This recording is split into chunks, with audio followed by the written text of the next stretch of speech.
ಜಗದೀಶನಾಡುವ ಜಗವೇ ನಾಟಕ ರಂಗ, ಜಗದೀಶನಾಡುವ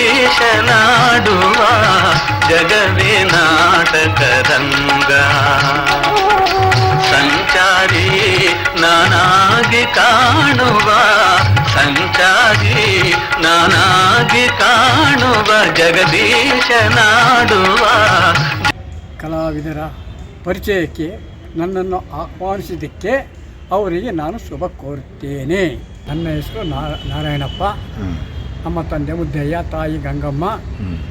ನಮ್ಮ 4 ಜನ ಮಕ್ಕಳು, ತಮ್ಮಂದಿರು 3 ಜನ, ಅಕ್ಕ ಒಬ್ಬರು, 4 ಜನ ಇದ್ದೀವಿ. ನೀವು ಓದಿದ್ದು ಬೆಳೆದಿದ್ದಲ್ಲ ಎಲ್ಲಿ ಸಮಯ? ನಾವು ಓದಿದ್ದು ಬೆಂಗಳೂರಿನ ಕೋಟೆ ಹೈಸ್ಕೂಲ್ ಮೈದಾನದಲ್ಲಿ, ಈ ಸ್ಕೂಲಲ್ಲಿ SLC ಓದಿರುತ್ತೇನೆ. ನನ್ನ ವಿದ್ಯಾಭ್ಯಾಸ. ನಮ್ಮ ತಾಯಿ ನಮಗೆ ಹೆಚ್ಚಿನ ಪ್ರೋತ್ಸಾಹ ಕೊಟ್ಟರು. ಆದ್ದರಿಂದ ನಾವು SLC ಗಂಟ ಓದಿ ಮುಂದಕ್ಕೆ ಓದಕ್ಕೆ ಆಗಲಿಲ್ಲ. ಇದು ಫೀಲ್ಡಿಗೆ ಬರೋದಕ್ಕೆ ಯಾರು ಸ್ಫೂರ್ತಿ ನಿಮಗೆ? ನಮ್ಮ ಎತ್ತ ತಾಯಿ ಗಂಗಮ್ಮನವರು. ಏನು ಕಾರಣ? ಅವರು ಕಲಾವಿದರಾ? ಇಲ್ಲ, ಕಲಾವಿದರಿಲ್ಲ. ಹುಡುಗ ಚಿಕ್ಕವನಾಗಿದ್ದಾನೆ, ಆದ್ದರಿಂದ ಅವನು ಮುಂದಕ್ಕೆ ತರಬೇಕು ಅಂತ ನಮ್ಮ ತಾಯಿಯವರ ಹೆಸರು.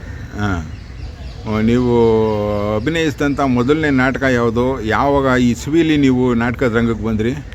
ನಾವು 1956ರಲ್ಲಿ ನಾಟಕದ ಕಲಾವಿದನಾಗಿ ನಮ್ಮ ತಾಯಿಯವರು ಸೇರಿಸಿರುತ್ತಾರೆ. ಶನಿ ಮಹಾತ್ಮ ರಾಜ ವಿಕ್ರಮ ಎಂಬ ಪೌರಾಣಿಕ ನಾಟಕದಲ್ಲಿ ಮಂತ್ರಿಯಾಗಿ ಪಾತ್ರವನ್ನು ಅಭಿನಯಿಸಿದ್ದೇನೆ.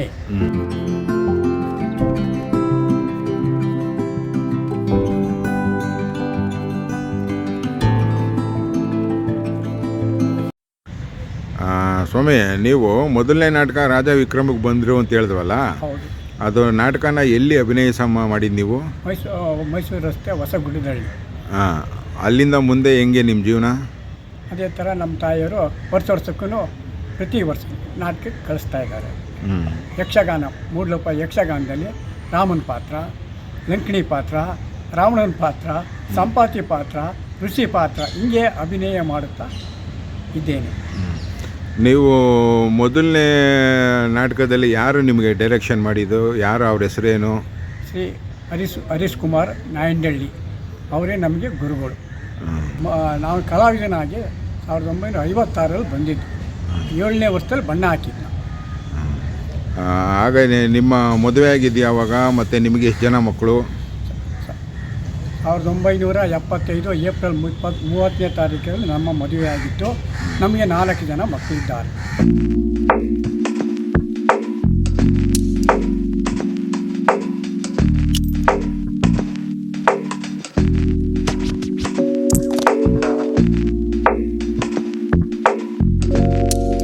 ಹರಿಶ್ಚಂದ್ರ ಪಾತ್ರದಲ್ಲಿ ನಾರದನ ಪಾತ್ರ ವಹಿಸಿರುತ್ತೇನೆ.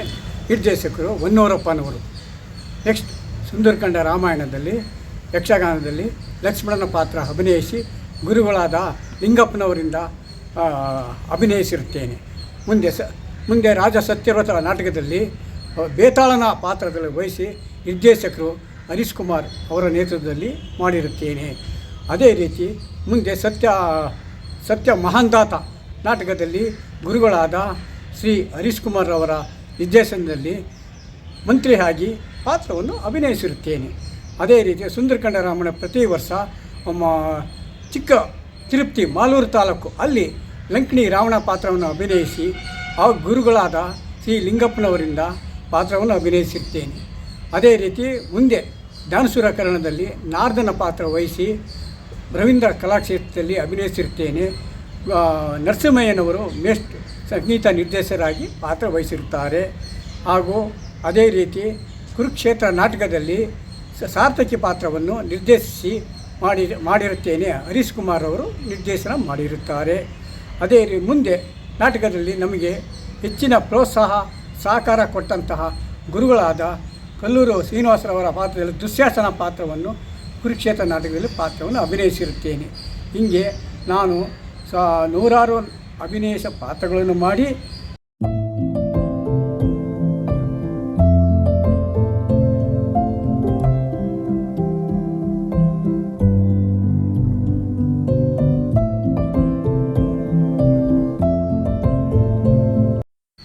ಸ್ವಾಮಿ, ನೀವು ಅಭಿನಯ ಮಾಡಿರೋ ನಾಟಕದಲ್ಲಿ ಯಾವುದಾದ್ರೂ ಪಾತ್ರದೊಂದು ಕಂದ ಪದ್ಯ ಹೇಳಿ.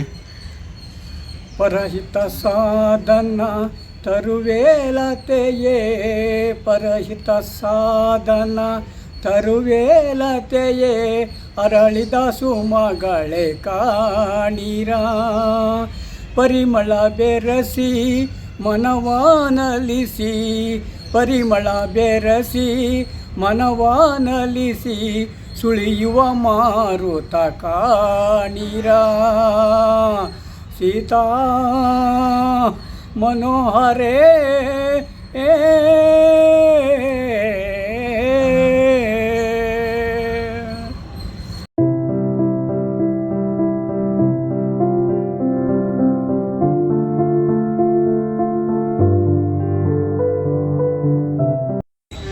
ಇದುವರೆಗೂ KSRCಯಲ್ಲಿ ಕೆಲಸ ಮಾಡಿಕೊಂಡು ರಾಜೀನಾಮೆ ಕೊಟ್ಟು ಈಗ ರಂಗ ಸಂಘಟನೆಯಾಗಿ ದುಡಿತಾ ಇರುತ್ತೇನೆ. ಹಾಗೂ ಇವಾಗ ಮೈಸೂರು ಮಹಾರಾಜರ ಅರಮನೆಯಲ್ಲಿ ಸುಂದರವಾದ ಯಕ್ಷಗಾನವನ್ನು ಹಾಡಿಸಿರುತ್ತೇನೆ ನಿರ್ದೇಶಕನಾಗಿ. ಹಾಗೂ ಅದೇ ರಂಗ ಸಂಘಟನೆಯಾಗಿ ಕಾಸರಗೋಡಿನ ರಂಗಮಂದಿರದಲ್ಲಿ ನಮ್ಮ ಸಂಘದ ಕಲಾವಿದನನ್ನು ಕರೆದುಕೊಂಡು ಹೋಗಿ ಅಲ್ಲಿ ಸುಂದರಕಾಂಡ ರಾಮಾಯಣ ನಾಟಕವನ್ನು ಆಡಿಸ್ತೇನೆ. ಪ್ರತಿ ವರ್ಷ ನವದೆಹಲಿಯ ದೆಹಲಿ ಕರ್ನಾಟಕ ಸಂಘದಲ್ಲಿ ದಾನಸೂರಕರ್ಣ ಎಂಬ ಪೌರಾಣಿಕ ನಾಟಕವನ್ನು ನಮ್ಮ ಕಲಾವಿದರ ಸಂಘದಿಂದ ಹಾಡಿಸಿ ಪ್ರೋತ್ಸಾಹಿಸುತ್ತಾರೆ. ಅದೇ ರೀತಿ ಮುಂದೆ ರಾಜಸ್ಥಾನದ ಉದಯಪುರ ಜಿಲ್ಲೆಯಲ್ಲಿ ಸುಂದರಕಾಂಡ ರಾಮಾಯಣ ಎಂಬ ಯಕ್ಷಗಾನ ನಾಟಕವನ್ನು ನಮ್ಮ ಸಂಘದಿಂದ ಕರೆದುಕೊಂಡು ಹೋಗಿ ಸಂಘಟಕನಾಗಿ ಆಡಿಸಿಕೊಂಡು ಬಂದಿರುತ್ತೇನೆ. ಈಗ ರಂಗ ಸಂಘಟಕನಾಗಿ ನಾನು ಬೆಂಗಳೂರಿನ ರವೀಂದ್ರ ಕಲಾಕ್ಷೇತ್ರದಲ್ಲಿ ಹಾಗೂ ಚಾಮರಾಜಪೇಟೆಯ ಉದಯ ಭಾನು ಕಲಾ ಸಂಘದಲ್ಲಿ ಹಾಗೂ ಟೌನ್ ಹಾಲ್ ಹತ್ತಿರ ಯಕ್ಷಗಾನ ನಾಟಕವನ್ನು ಪುರಭವನದಲ್ಲಿ ಆಡಿಸುತ್ತೇನೆ. ಅದೇ ರೀತಿ ಮಲ್ಲಾತಳ್ಳಿಯ ಕಲಾಗ್ರಾಮದಲ್ಲಿ ನಾಟಕವನ್ನು ಆಡಿಸ್ತೇನೆ. ಮೈಸೂರು ರಸ್ತೆ ಕೆಂಗೇರಿಯ ಯಲ್ಲಮ್ಮ ದೇವಸ್ಥಾನದಲ್ಲಿ ಕುರುಕ್ಷೇತ್ರ ಎಂಬ ಪೌರಾಣಿಕ ನಾಟಕವನ್ನು ನಮ್ಮ ರಂಗ ಸಂಘಟಕರಿಂದ ಆಡಿಸಿರುತ್ತೇನೆ. ಅದೇ ರೀತಿ ರಾಜರಾಜೇಶ್ವರಿ ದೇವಸ್ಥಾನದ ಹತ್ತಿರ ಸುಂದರಕಾಂಡ ರಾಮಾಯಣ ಎಂಬ ಯಕ್ಷಗಾನ ನಾಟಕವನ್ನು ನಮ್ಮ ನಿರ್ದೇಶಕರದಲ್ಲಿ ಆಡಿಸಿ ಸಂಘಟಕನಾಗಿ ಕೆಲಸ ಮಾಡಿರುತ್ತೇನೆ. ಅದೇ ರೀತಿ ಬಸವನಗುಡಿ ದೇವಸ್ಥಾನದಲ್ಲಿ ರಾಮದರ್ಶನ ಎಂಬ ಪೌರಾಣಿಕ ನಾಟಕವನ್ನು ಆಡಿಸಿ ಅಲ್ಲಿ ಹೆಸರು ಪಡೆದಿರುತ್ತೇನೆ. ಅದೇ ರೀತಿ ಕುಣಿಗಲ್ ತಾಲೂಕು ಅಮೃತೂರು ಹೋಬಳಿಯಲ್ಲಿ ರಂಗ ದೇವಸ್ಥಾನದಲ್ಲಿ ಶ್ರೀ ರಾಜಸತ್ಯವ್ರತ ಎಂಬ ಪೌರಾಣಿಕ ನಾಟಕವನ್ನು ಆಡಿಸಿ ಇದು ಮಾಡಿಸುತ್ತೇನೆ.